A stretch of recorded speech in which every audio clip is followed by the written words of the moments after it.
Good morning, almost noon to everyone. I'm very happy to welcome you to this panel with esteemed set of guests and panelists. This is a panel on how to fight back against disinformation, a reflection and lesson. So it's going to be an important session where our panelists will start to reflect on what was discussed yesterday in terms of problems and perhaps share their ideas on how to move forward and also the lessons that we can get from those initiatives that are already running. Right, so our esteemed panelists, to introduce them, starting from our foreign guests, Sharon George is a professor of media studies at the Journalism Department of Hong Kong Baptist University, where he also serves as director of the Center for Media and Communication Research. Right, he researches and has written books on media freedom, censorship, and hate propaganda. Peter Gressick is an award-winning journalist and academic currently affiliated with the UQ, or University of Queensland. He has 25 years experience as a foreign correspondent and has worked for Reuters, CNN, and BBC. Clarissa David is a professor at the UP College of Mass Communication and esteemed policy analyst and communication scholar. Dr. David has published research on public opinion, political communication, public interventions, and communicating policy.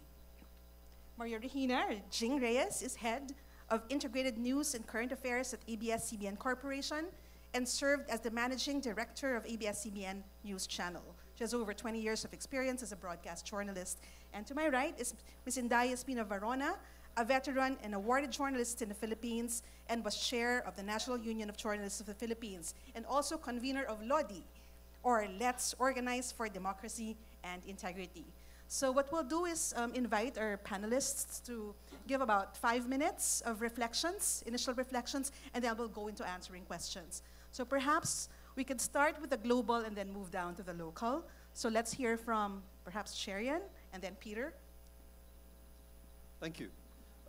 Well, my opening remarks are going to build on the very wise words of Marianne Roches, Justice Marvick Leonen, Brother Armin Luestro, and Father Jet Villarin, all of whom have tried to look, I think, more holistically at the disinformation dilemma. We can't divorce this problem, I'm convinced, from our society's failures to deliver social justice, how people's legitimate grievances can be hijacked subsequently by unscrupulous politicians. I identified especially very strongly with Armin Luestro's sentiment earlier this morning when he described how fellow citizens whom we thought we knew suddenly show a disconcerting appetite for authoritarian and vulgar styles of leadership. I think a similar despair has been expressed by more progressive sentiments in society after society in the democratic world. So how do I make sense of this? How do I make sense of this feeling that I too have felt of the ground kind of shifting beneath our feet, where things that we thought we knew about our publics and our societies just were no longer true. I think this has made me realize that we may have taken for granted people's understanding of democracy, and that we have perhaps wrongly assumed that the value of core assumptions behind democracy are self-evident, when in fact they require reiteration and reinterpretation. We have maybe focused excessively, although necessarily, on the integrity of democratic institutions and not enough on the health of democratic culture, when political scientists have told us for decades that both are equally necessary for consolidating democracy. So perhaps we as educators, journalists, and governments may have been lulled by the evidence that democracy has in fact become the global gold standard, at least since the end of the Cold War. Multiple revolutions, including here in the Philippines, attest to the appeal of democracy. Opinion polls in country after country suggest that the vast majority of humankind do believe in democracy. So it all seems good, so why did this happen? I think most of us have, not stopped to ask what people actually mean when they say that they are pro-democracy. It turns out they could mean very different things. It could mean that people, A, want a deliberative, participatory, limited style of government, or B, that they simply want the right to select who leads them, after which a strong leader is able to exercise unchecked power on their behalf. Democracy could emphasize majority rule, or B, emphasize equal rights for minorities, both of which are essential pillars for democracy. So I think in countries that think of themselves as democracy, progressives have been blindsided by the sudden realization that many of our nominally pro-democratic fellow citizens express their democratic appetite by electing strong leaders who will exercise unchecked power and have no problem with pro-majoritarian tyranny, forgetting that the other key pillar of democracy is protection for the rights of minorities. And I think there are no quick fixes to this problem. But that doesn't mean that our belated realization that there's a problem is irrelevant or just too late. Because I think in addition to focusing only on the current crises, we also need to think about how to prevent the next one. Because, let's be clear about this. Duterte, Trump, etc. may be one-of-a-kind leaders, but it's a mistake to think that they stand completely apart from historical trends. I don't think we should see them as freakish anomalies, but merely as extreme manifestations of certain broader, permanent dysfunctions in democracies. And I hope we incorporate these questions into our strategic planning as media or as universities. Media in particular, I think, I wish they would not just, when they retreat into strategic planning mode, don't only consider how to respond to digital convergence and the collapse of the traditional business model, which they all do, both internally within companies as well as at industry forums. They should also invest into thinking how they can respond strategically to our democratic future. What is the role of civic education in fertilizing the ground for democracy? How do we explain through our stories, through our teaching, simple, basic principles like reciprocity, that democracy, in fact, does depend on this basic golden rule that we treat others, including and especially people who are different from ourselves, the way we would like to be treated. Maybe we have not emphasized those democratic principles enough, and we've simply emphasized the principle that majority rules and numbers count. So I think we need to think long-term. How can our publics better play their role as democratic citizens, since ultimately that is our only defense. Thank you. Thank you, Chai. Peter? Great. I feel as I'm probably going to repeat a lot of what I said yesterday because I'm trying to figure this out. We keep treading over the same sorts of rules. But let me start with the first principles, which is really what we're dealing with here. That ultimately it comes back. It starts with us as an industry. We need, as a media industry, as academics, we need to underline and emphasize and carry on, take what the messages in these kinds of fora and spread it more broadly. That we have to change. If we're going to have a functioning society, if we're going to have democracies that work, we need to change the way communication operates. We need to fight back against fake news. We need good journalism. We need open communications if we're ever going to have integrity within our democratic systems. It starts with that. And after that, everything else flows from there, I think. First is we need governments to step up to encourage and support professional, independent journalism. Now, I know this is incredibly difficult. Politicians don't like that. They always find journalists pains in the arse, but we're good pains in the arse. we're kind of like the spinach that you have to eat if you're going to be healthy. We need to encourage politicians to encourage the public that they got to eat their greens at some point, not always dose up on McDonald's. Because if that's the way you end up with very serious health problems. But at the same time, it means avoiding crackdowns on journalism and journalists and their ability to cover the news. It also means avoiding censorship. In other words, don't over-regulate.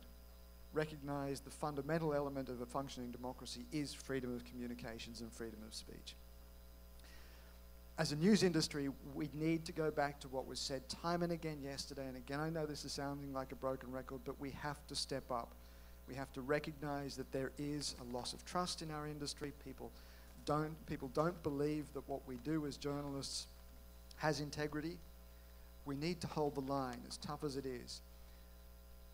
That doesn't mean that that's the only solution, but it is a really important part of it, particularly in our struggle for survival, for our struggle for clickbait, our struggle for eyeballs. We need to hold that line solidly. We also need to figure out how to engage our readers much more directly.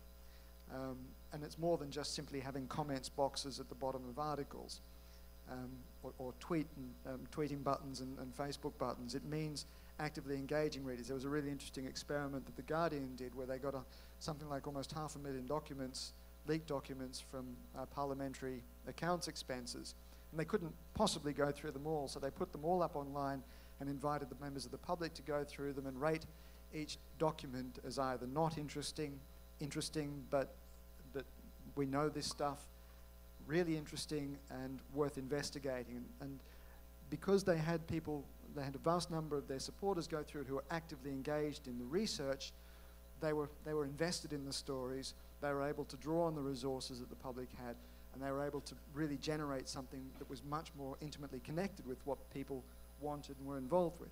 Those are the kinds of models that we need to exploit and develop and explore. But here's something else that I think that we're missing, and it's a theme, it's a gap, I think, in a lot of the conversations. Technology got us into this mess. Engineers have created this, I don't think because of any grand conspiracy to create this kind of social media monster. It's been done because people are making money out of it. It's profitable, but it's also that they started out with a lot of high ideals. But we've created, through engineering, a system that isn't working for us, that's created this monster that we call disinformation. And if we engineered our way into the problem, we can also engineer our way out of it. Now, I'm not an engineer. I'm not a social scientist in that regard. I don't pretend to have the solutions. But I think we need to put a lot more pressure on Facebook, on Google, on Twitter, to recognize that they have a responsibility. And finally, there's one other point, and it started to emerge, I think, in Davos, in some of the conversations recently, where people pointed out that Facebook in particular and Google have elevated themselves beyond mere platforms, mere stages. Facebook, I did a film for Four Corners, the Australian Current Affairs program last year on Facebook, in which we looked at Mark Zuckerberg's manifesto, in which he said that he wanted Facebook to become the vehicle for almost all political communications. And that, to me, said that he wanted to elevate Facebook to a status of a public utility. So if it's a public utility, we need to treat it like a public utility and not as a private business. It needs to be regulated and controlled in a way that creates a level playing field that's transparent and open for all of us, not as a business that holds information privately in servers in some distant country that we have no control over. Again, it's an engineering solution, but because Facebook has that ambition, because it actually has that role as a public utility, we need to rethink the way it operates and the relationship that or the role that it plays in our society. Thanks. Thanks very much. Perhaps from the local perspectives, we could think about Clarissa. Thank you. There's an attached problem to disinformation that I think we haven't had time to talk about, and I think we should all consider the hate speech that's attached to a lot of this. I think that's what moved many journalists to really organize the conversations like this, is because there's so much bullying, there is so much violent speech, there is so much misogynistic speech, and I think that is what inspires also the concern from academics and educators. Is we have, I'm a mother. I don't want my children seeing this. It is not just affecting the political culture and making everything divisive and polarized. It's affecting the morals and values of children. We have regulations for films when they're too violent. We have regulations for television content when it's too violent. but nobody is doing anything about all the hate speech and violence and incitement to violence that's out there on Facebook that our children read. I think it's something that's really worth considering. I'm not saying we should censor, but there is a responsibility, it is someone's responsibility to at least warn parents and warn communities that this is happening. Because if you have a 14-year-old girl on Facebook talking about their political beliefs and being bullied about it, then there's somebody has to be there to protect the children. And I think that's something that will speak to many Filipinos, because when we talk about disinformation, my concern is that, you know, we're talking amongst each others, the industry, the academics, the media, etc., the politicians, and it doesn't really hit close to home. You know, sa Pilipino parang malayo sa bituka. So what if this is happening? I can choose to have my day, go to work, eat my food, the next day do the same thing. It doesn't really affect my day-to-day. But you know, something as important as exposure to bullying and trolling and hate speech online can get people to be more concerned, and that it's not a separate question. It's attached to all of this disinformation. A lot of the violent speech that people are just exposed to. And the concern there, as Brother Armin was saying this morning, is how is it affecting how children think, how they talk. I heard a story from a grade school teacher that they had to suspend a 12-year-old child for saying the same words that the president says, threatening a classmate with violence. This is not a benign concern. I think we really need to think about how to protect the children in some way, because it's an issue also for journalists. You're not allowed to say putang ina on television when you're in a newscast. What happens when your source says it live on television? How do you deal with that? You know, these are things that I'm sure the industry is struggling with.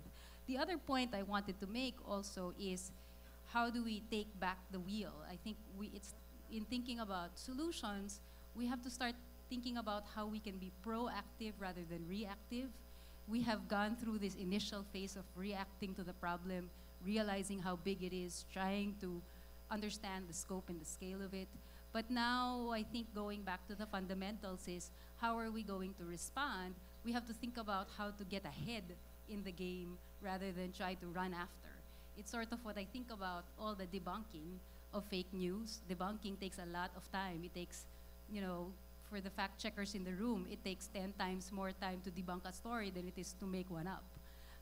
And so is that my concern for the industry is, are we spending the time correctly?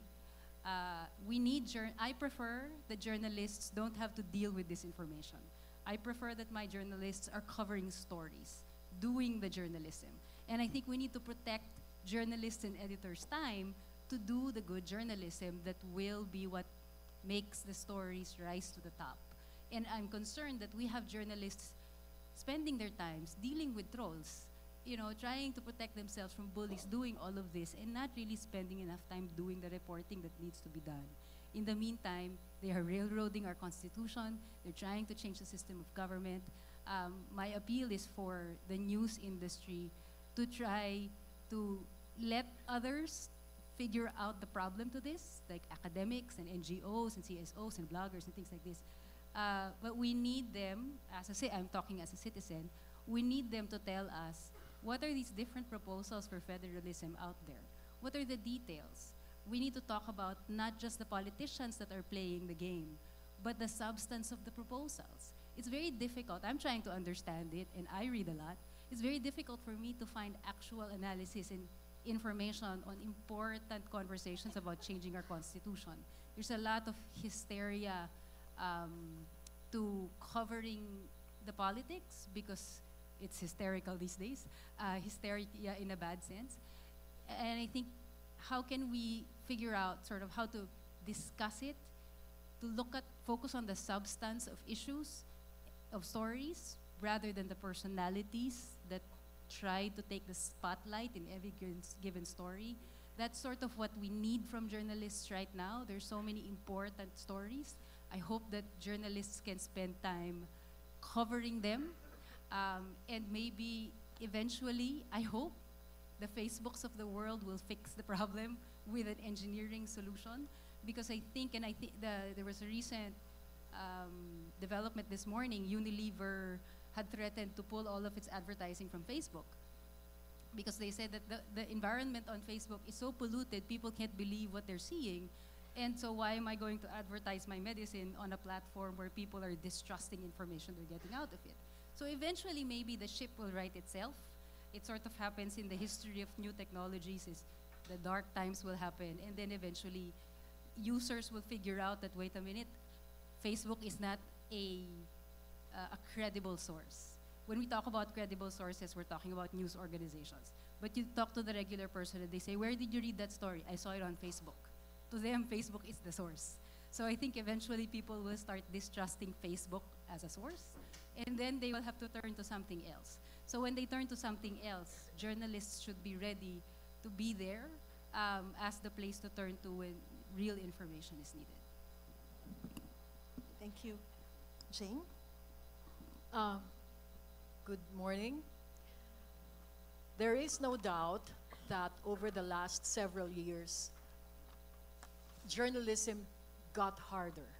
Our work as journalists, as media practitioners, as reporters and storytellers just became more difficult with the advent of these technology platforms, especially social media, and now, as of maybe a couple of years ago, populism.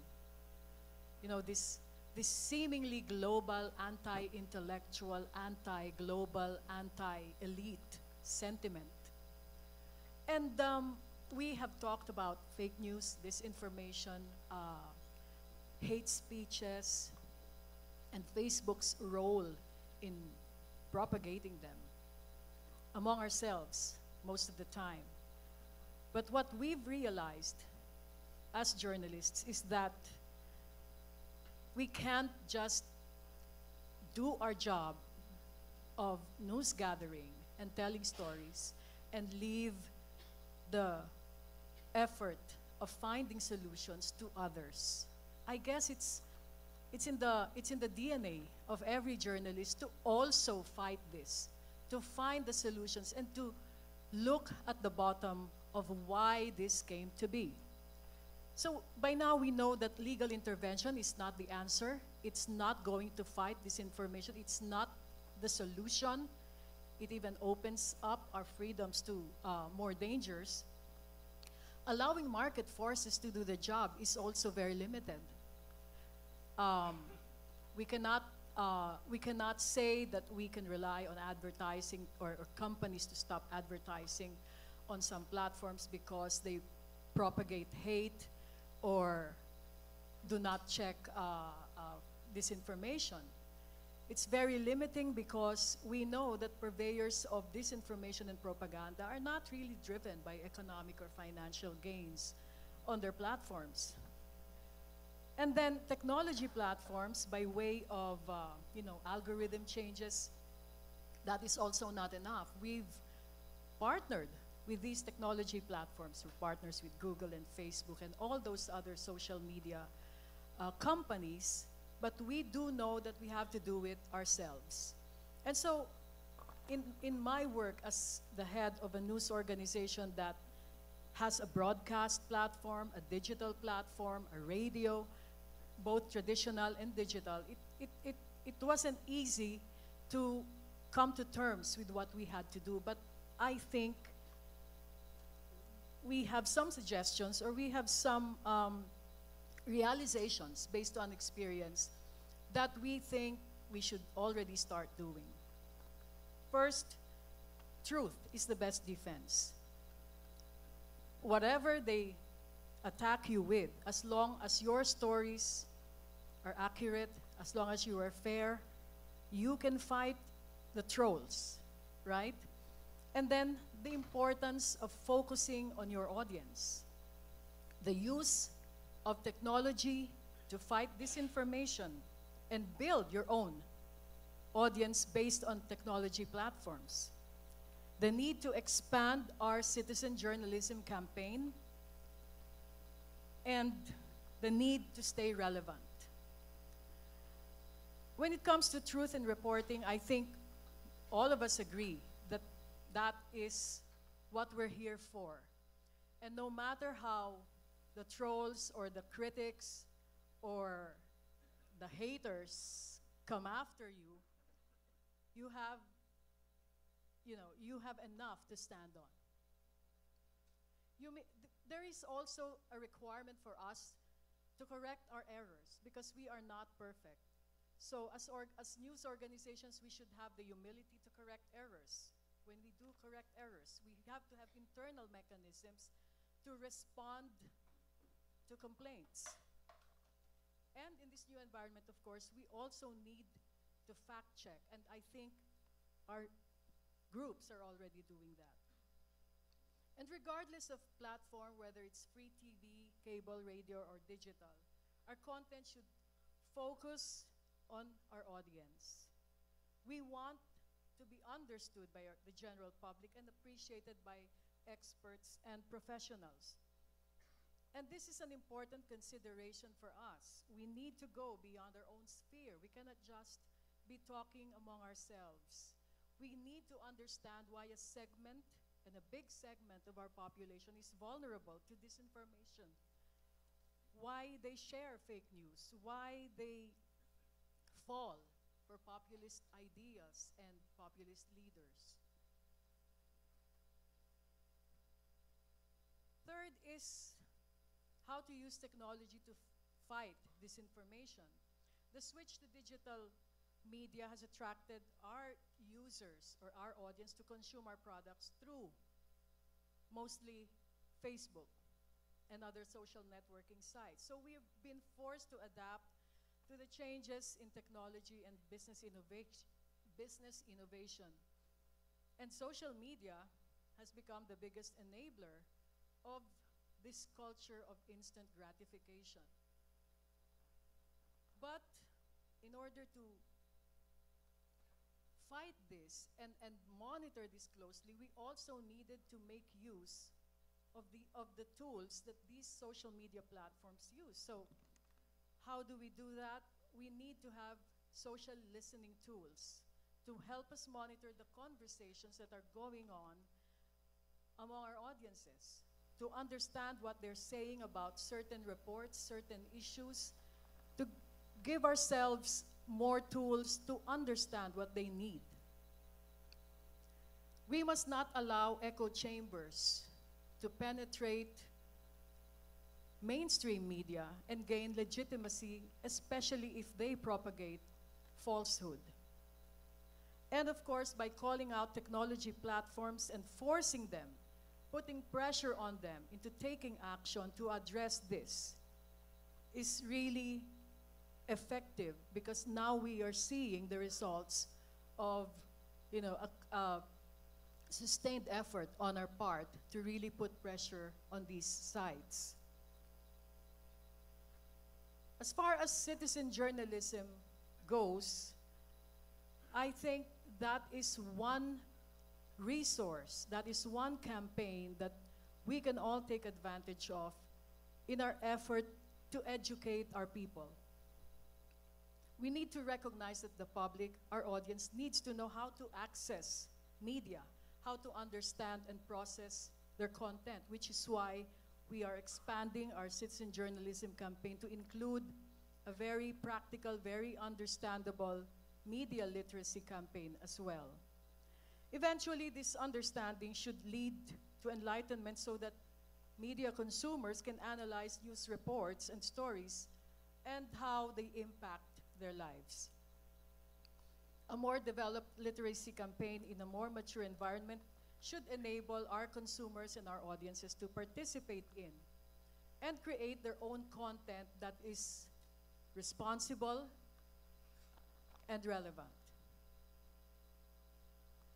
Finally, the importance of relevance. As journalists, we constantly stop and reflect on the question of which aspects of our report or our stories or our content impact the everyday lives of our audience, our core viewers and users of our stories.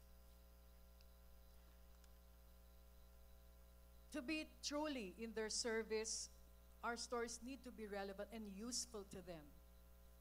And in order to provide them with empowering and enabling experiences and knowledge of issues and a deep appreciation of what their lives have become. The realization is that they succumbed to this. They became vulnerable to this information because their lives have not changed. Over the years, politicians, institutions have failed them in their opinion. And so that is the challenge to us.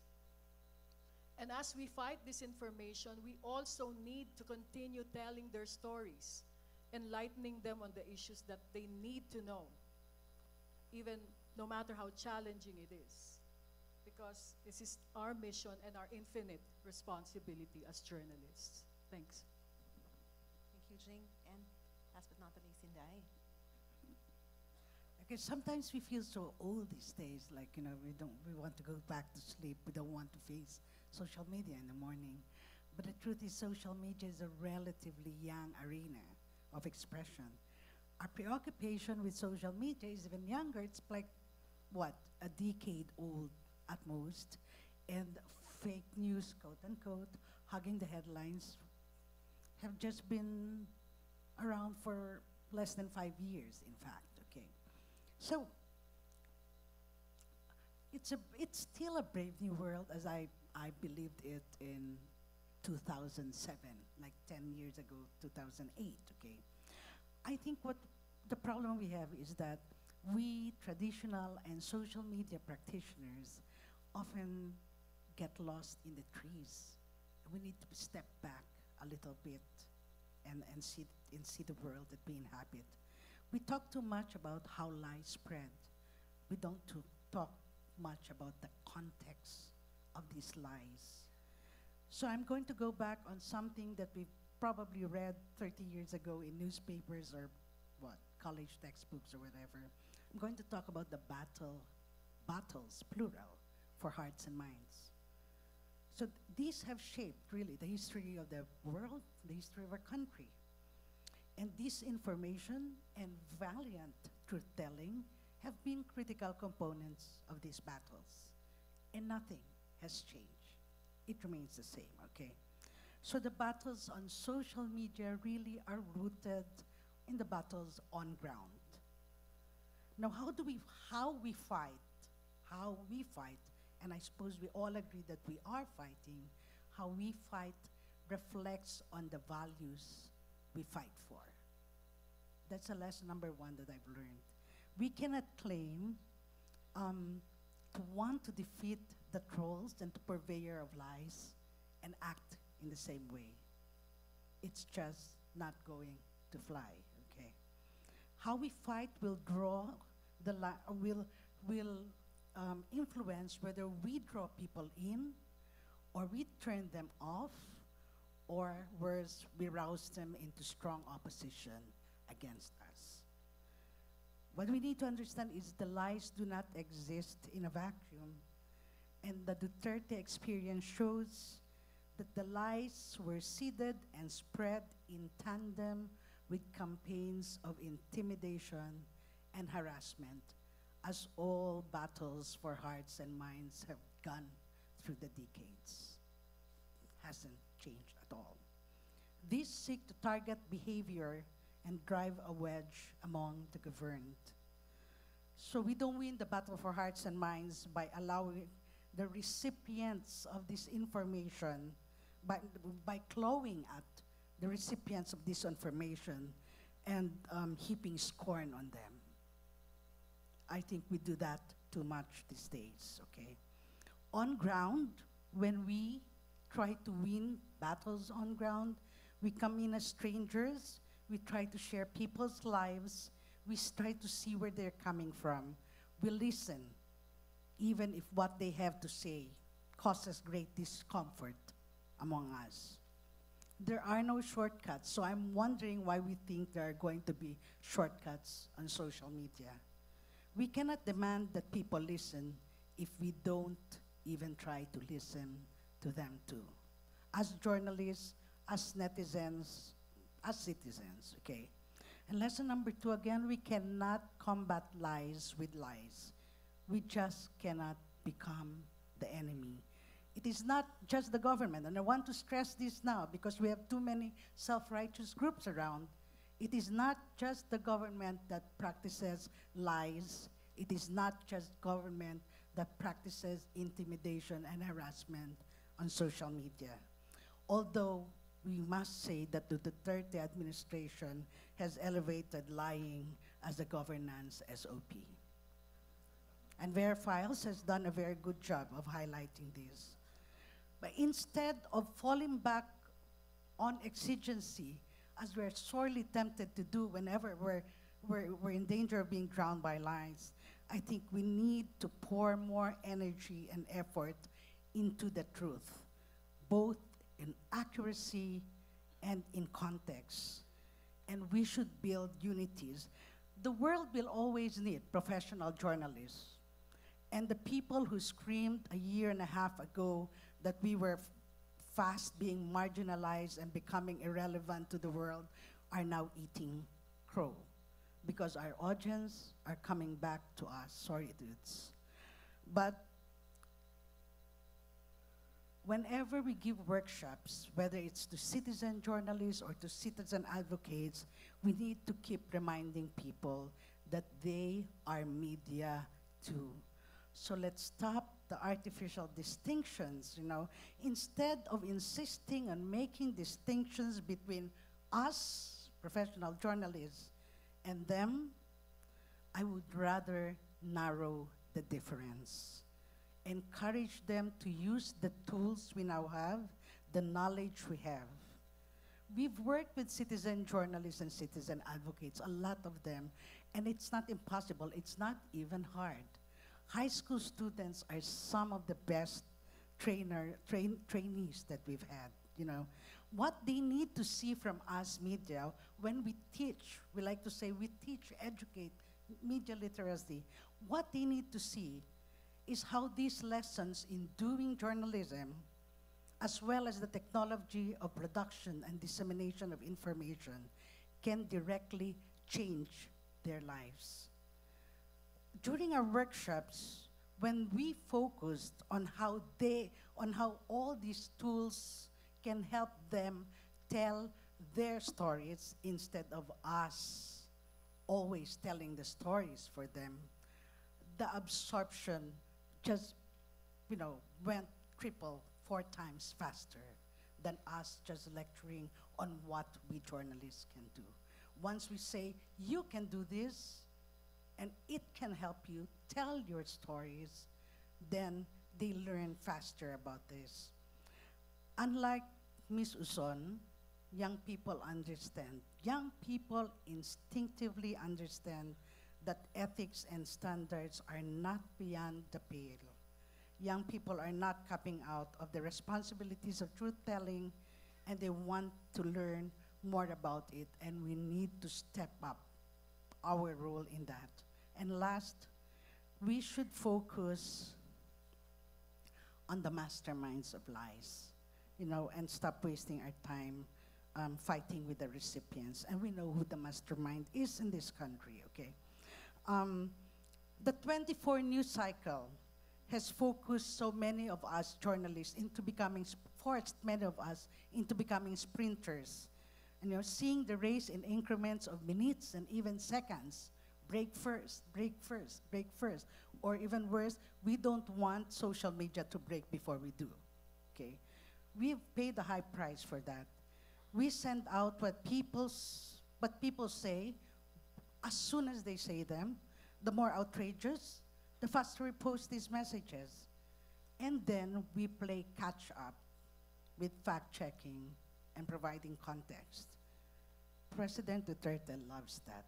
He totally loves that. He is not the buffoon that many people would love to believe he is. His messaging is deliberate. sending people dancing this way or that through smoke and mirrors. We cannot play the game that way. There is live streaming, so I cannot understand why our first breaks just duplicating what's on live streaming. We should be adding value even in those first breaks. We should be immediately placing the truth and the contradictions side by side with his statements on first serving. And this is an area where we do not need to sprint with the pack. This is our area where our expertise and our experience must stand us in good stead. All right, thanks so much to the panelists. That was a lot of great thought to chew on.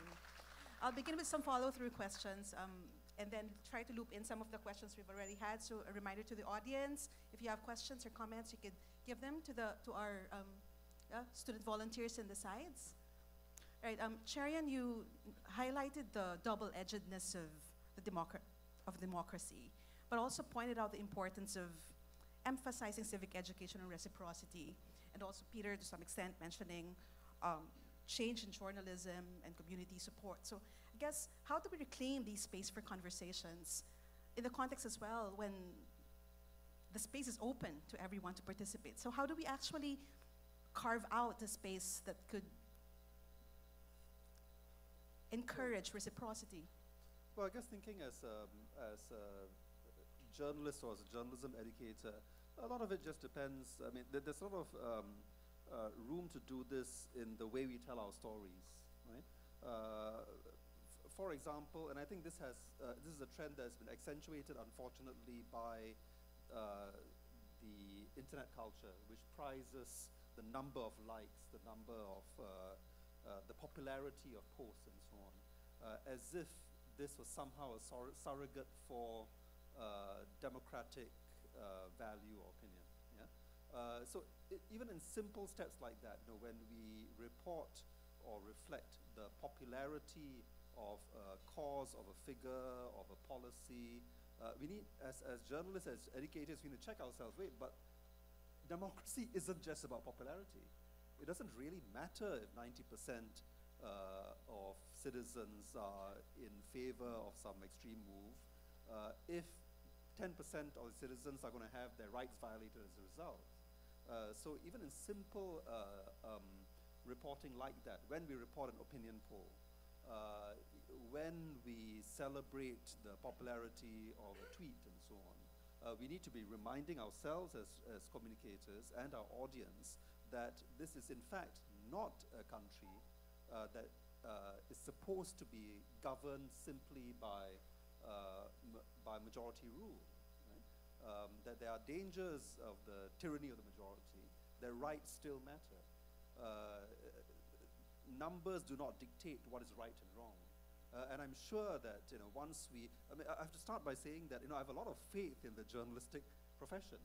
I don't really think outside experts need to tell journalists how to adapt to current challenges. I think that I see my role as simply suggesting that this should be on your agenda to think about.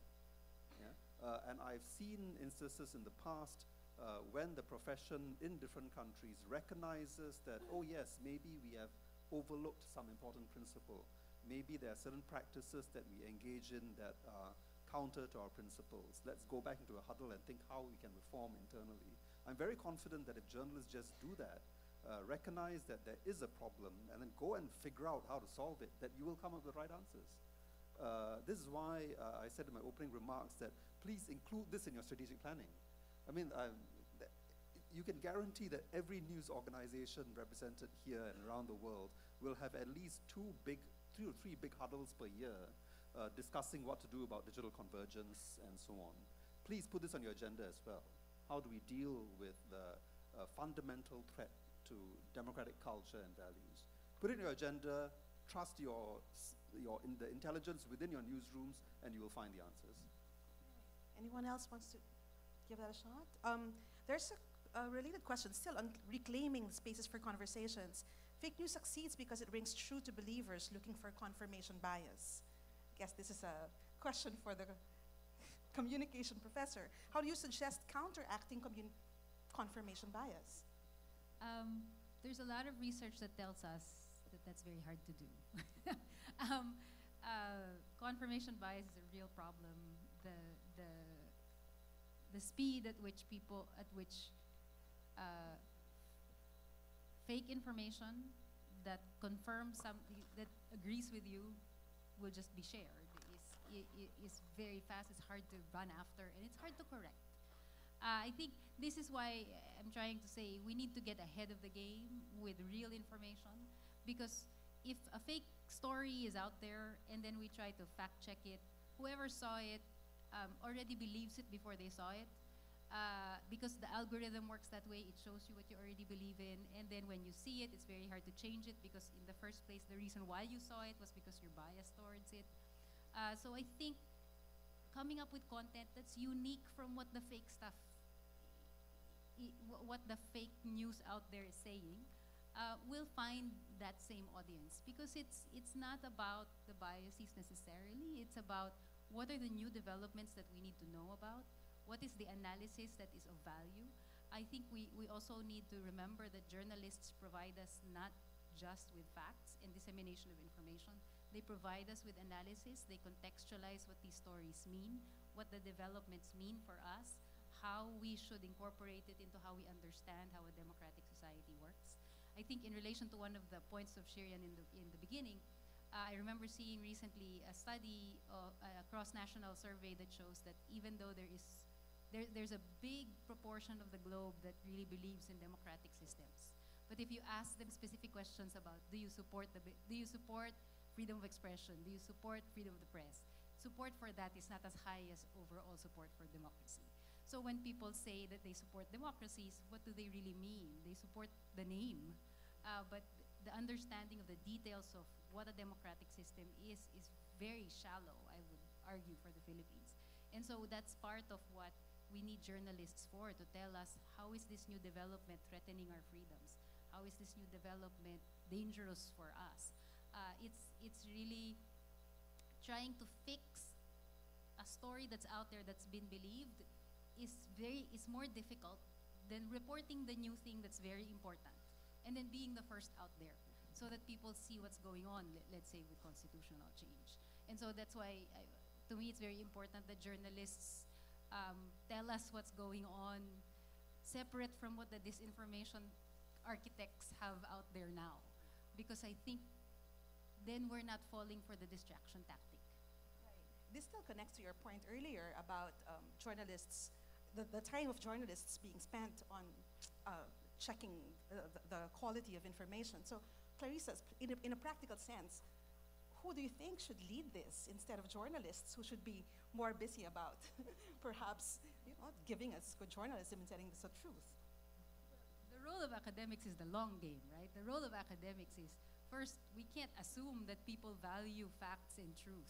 I think that's the big struggle now, is how we need to teach people, we need to have people learn that having real information is actually important, because currently you will hear people out and out say, I don't really care if it's true.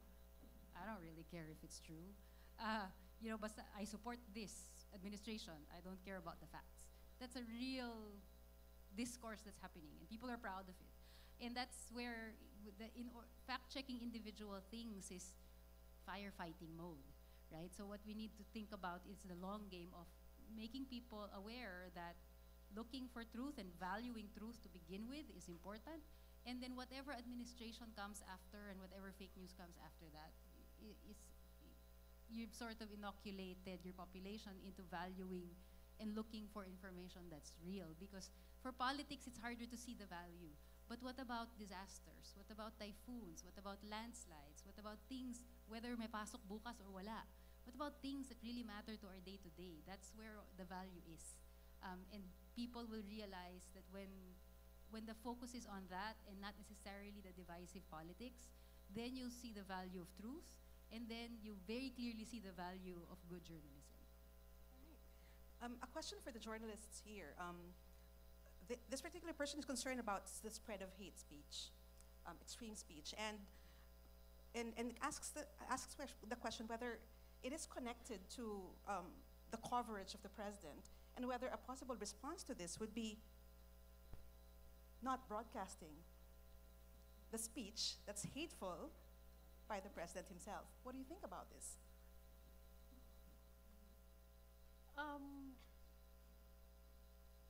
We cover the president's activities, of course, as a government official.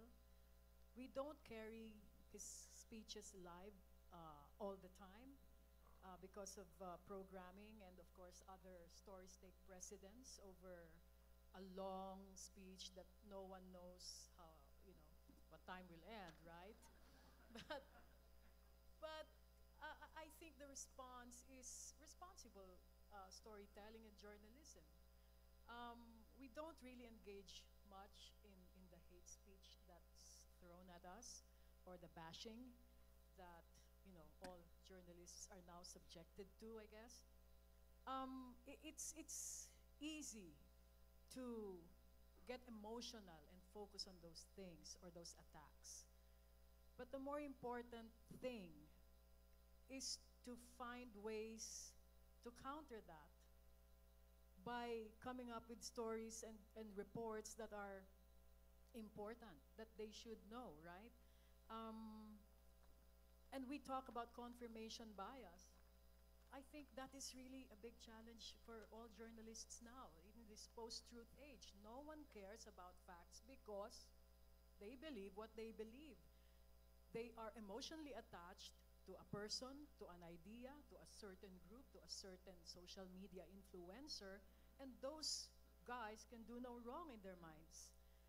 And so the challenge for the journalist is now to come up with content or stories that answers the need of the bigger audience. Because I believe that there is a bigger audience, there is a different reality out there where people care, where people want to be respected, where people want to be appreciated for who they are, where they can thrive in a democratic space.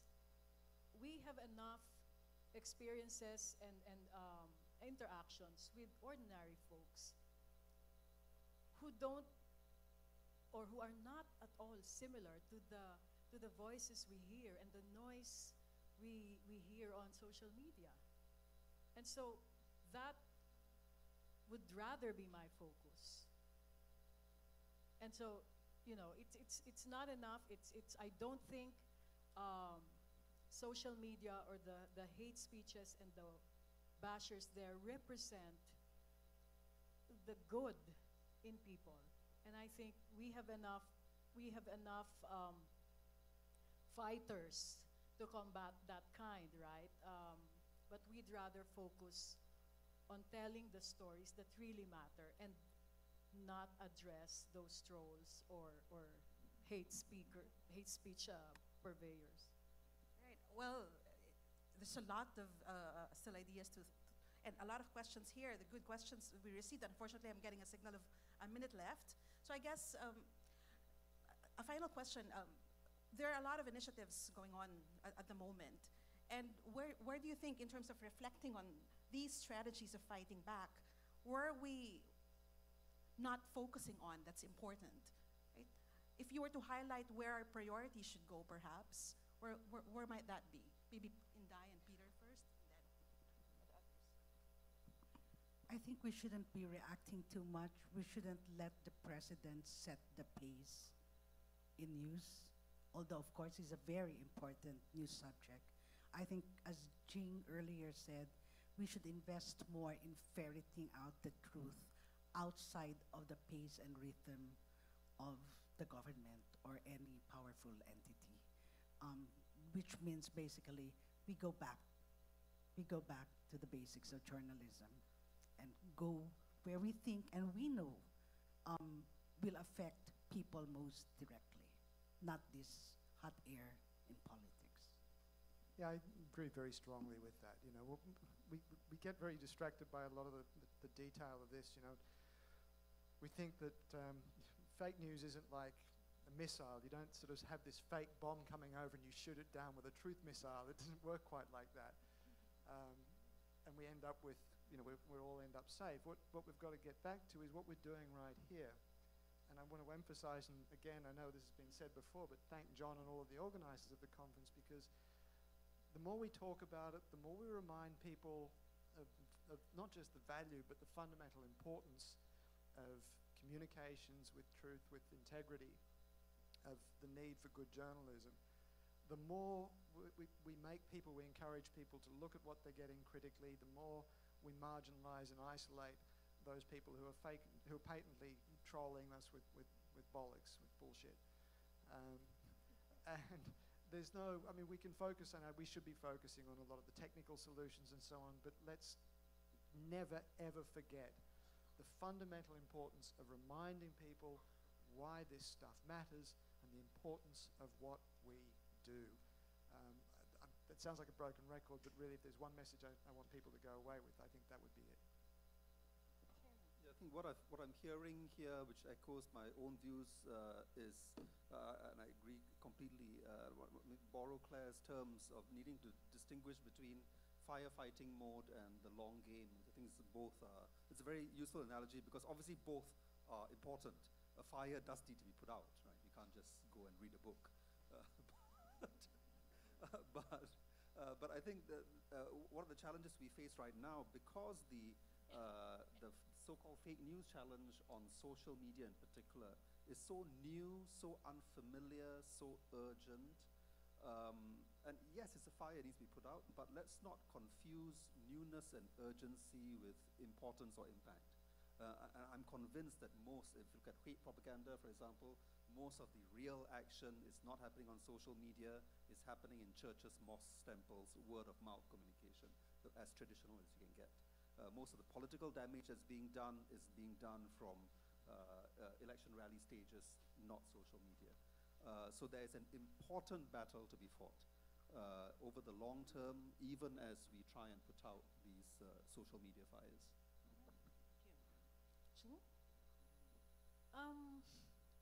I think, of course, we talked about truth and the need to continue good journalism.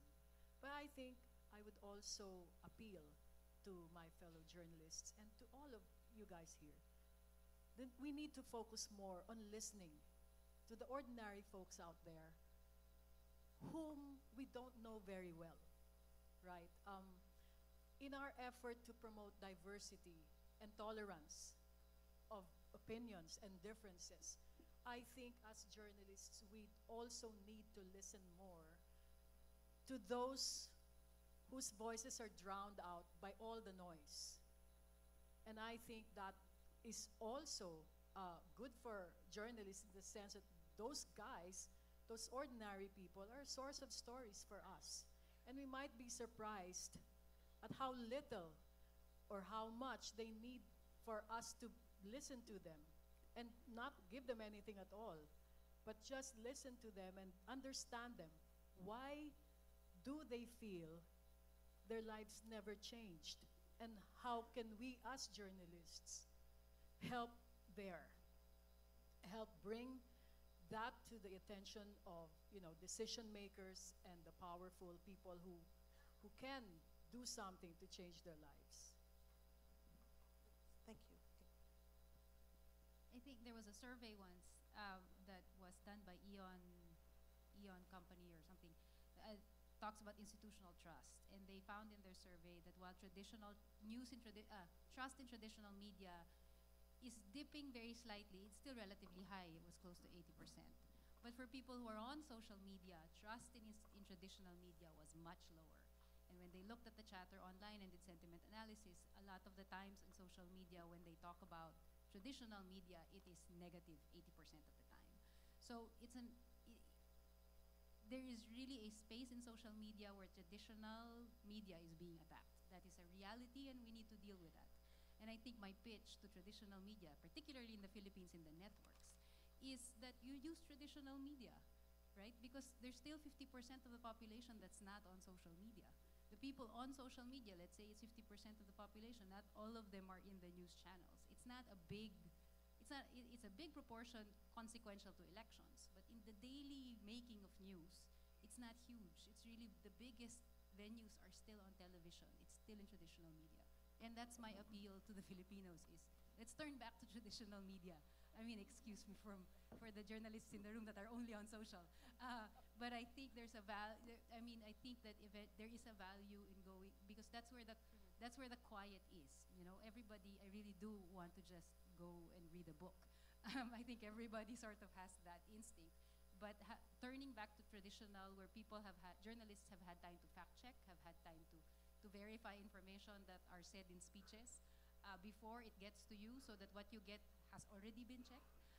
There's a value in that, and I think that the leg up of traditional media is that the infrastructure is there, the audience is there, and we shouldn't get too distracted with what's going on in social media. Thank you.